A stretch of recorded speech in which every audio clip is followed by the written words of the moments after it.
Hey guys, well, we've unboxed the Roland Juno-X, and I kind of wanted to do a first play. However, this isn't our first play. I've spent about, 1 hour just kind of trying to figure things out. I kind of felt a little confused. Another hour really kind of started to hone in on how the architecture is, how the sound flows from one place to another. And I think I kind of am at a beginning point. And that's what we're going to start today. I can kind of explain a little bit of what I've learned. Let's go ahead and power up the Juno X. And you will notice that you have a number of different sections that are very similar to the Juno 106. Kind of similar to the Juno 60. Some things that are different is you've got the arpeggio, which is an arpeggio, but also an intelligent arpeggio that adds beats and other layers of different sounds, which is very, very cool. You also have an effects section, which is very awesome. One thing, I'm always adding like delay or reverb to my standard 106, so that's very nice. And of course, you've got a number of different models built in. You've got the Juno X, which are all new sounds. You've got Juno 106 sounds, 60 sounds, Juno 60. The XV580 sounds, which is kind of a PCM or almost like a digital. I guess you'd say digital because there are 4 partials.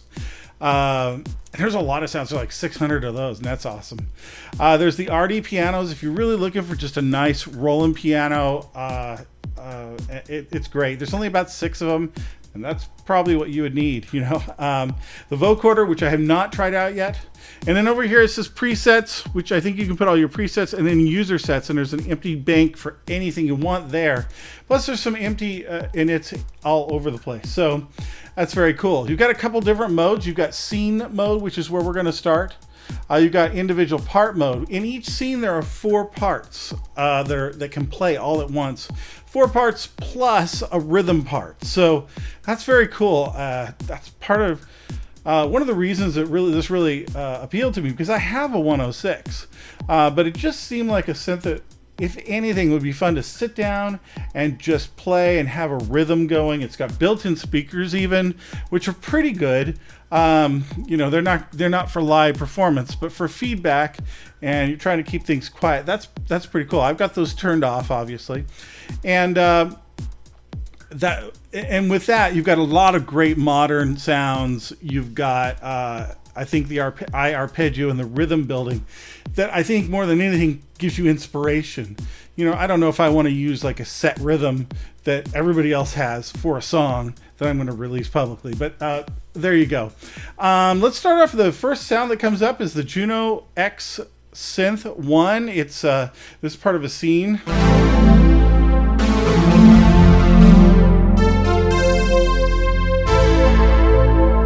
Very cool. You can hear the after effect working here. Aftertouch. There we go.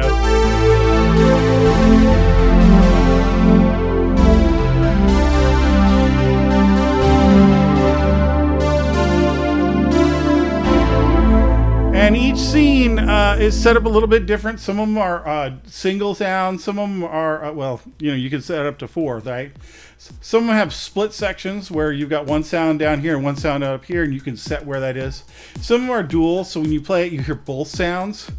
You could even do a dual where it splits it left and right speaker. You use perhaps maybe 2 pads that are slightly different. Kind of creates a wider, cooler effect. And then some of the scenes will have, here's just another sound. Juno X strings.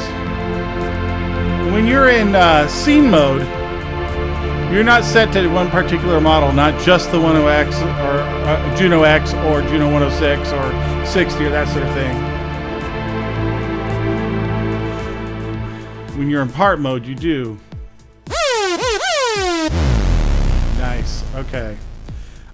So let's go ahead and choose one of the scenes that I'm familiar with, that I think is a good, like, full-on beats and everything you want to hear, right?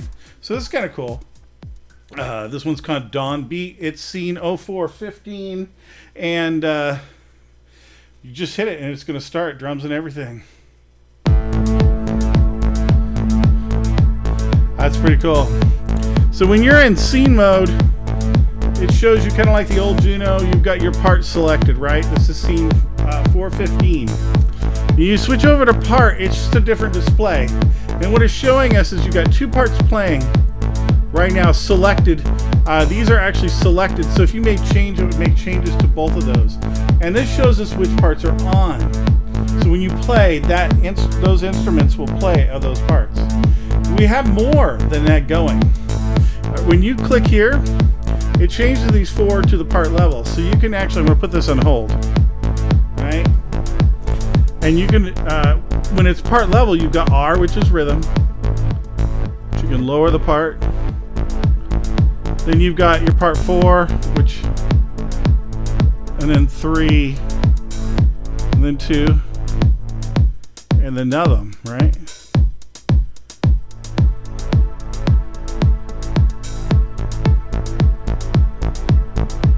And then I'm inclined to go ahead and switch back and come back. Okay, so let's go ahead and give that a start again. I think I'm going to put it on hold. Sometimes it's better with, sometimes it's better without the hold. It depends on what's being played. So over here you've got hold on the arpeggio, you have keys, you've got play detector. So that means it detects what you're doing on the keys. Depending on how heavy you're playing, how much you're playing, it will adjust the parts and build them up as you build up. Keep hitting that mic. And the beats as well. They might just start with a kick. But when you add other strings, you're going to start hearing, well, right now we got a kick and a hi-hat, but it's going to start adding like a snare. You hear some slight arpeggio in there, don't you? I'm going to go ahead and use the hold pedal too. There goes that snare. And if you drop back again, it'll drop that snare out. I'm going to drop this.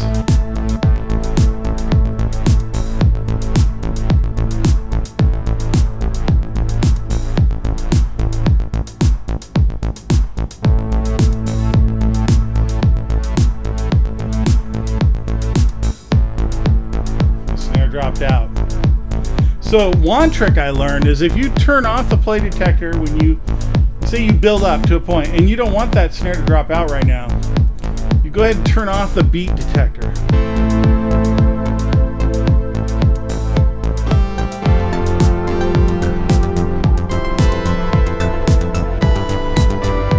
Hear how the snare's going? And it's even got a fill. Now it won't change. It's got a snare and a fill.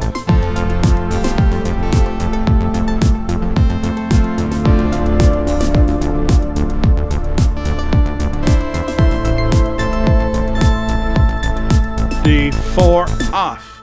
So that is really cool, and I think it really helps the inspiration. You could pull these sounds, put them into your DAW, or you can sit here and mess around, or I guess you could probably just do this live, a DAW-less jam. Yeah, so what else is on here? You've got different scenes that play everything. This is just kind of the funnest thing.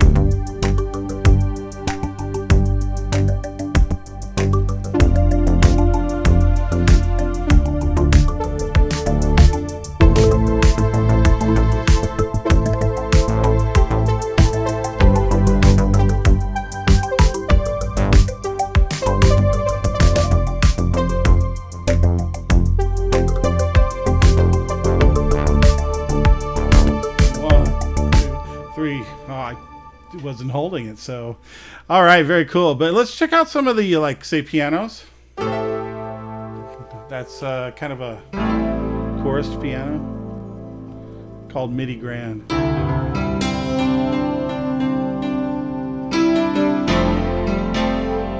I can go into the part. This is this part, and I have this selected, and we can look at the model bank, and right now it's a MIDI Grand. And you can use these to kind of change them up. We're on the XV. It shows you when it says model bank, it's like which synthesizer are you using, so to speak. And I could go back to just a nice piano. Maybe this kind of too bright for me.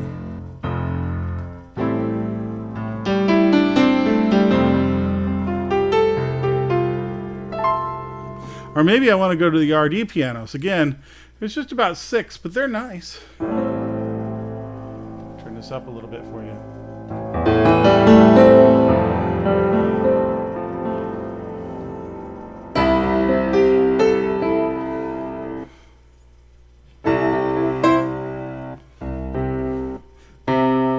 And then, of course, you can adjust the reverb. You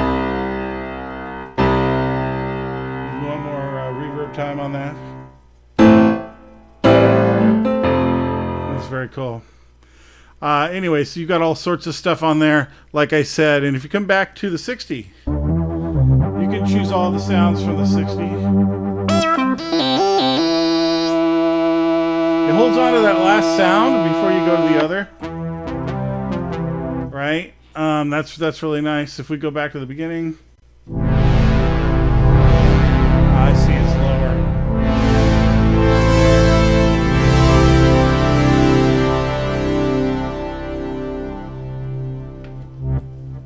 Are we adjusting that sound? Yeah.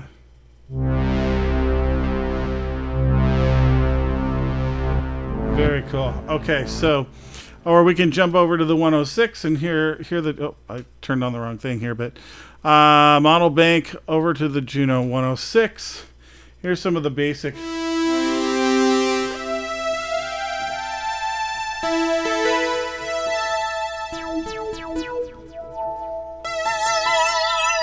And this really brings me back to the sounds that you can make on the Juno 106, but you've got effects, and then you can also turn on an arpeggio.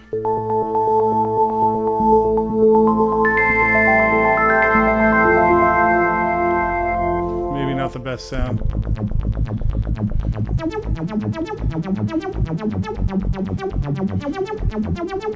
So now it's just working as a standard arpeggio rather than an I arpeggio.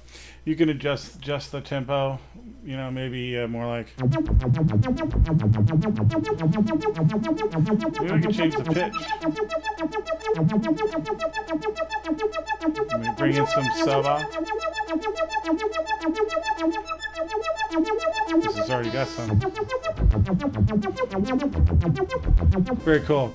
Or, you know, the Juno X is got a whole bunch of new tunes, you know. Tunes, not tunes. All right, so I mean that's some of the beauty. You can go back to scenes.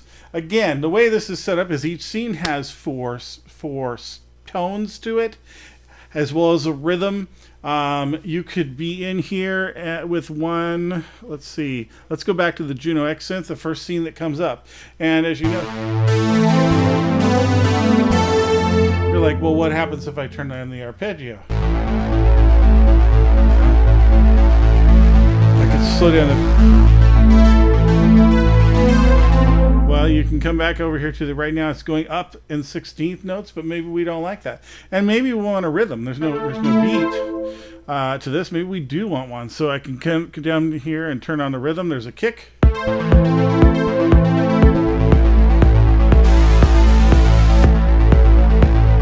Pretty cool, but maybe we don't want 16th. Maybe we have something else.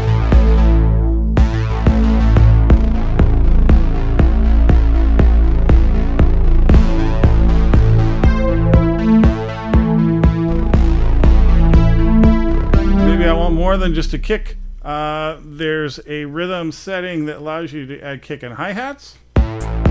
Cool. Or kicks and claps. Or one I like so far is the loop. You got your full setup there, or you know, one of these beats, right? I mean,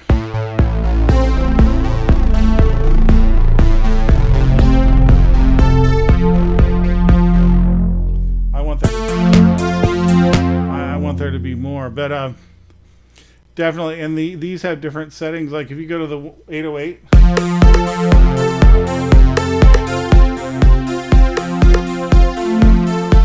You're definitely getting a lot more, right? So that's what happens with a single voice, and you can really adjust each one of these parts and get it to how you want. You could dual the main parts, and then have other rhythms and all that kind of stuff. And then you finally, when you get it set the way you want, you set it up as a user patch.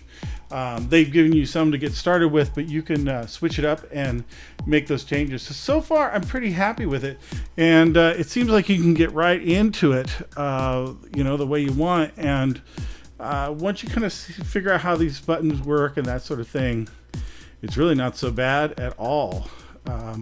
And so I'm going to go ahead and close this out by just playing that favorite patch so far of mine. All right, so we hope you enjoy yourself, and thank you for listening in. I hope this gives you a little bit more insight into the Juno X.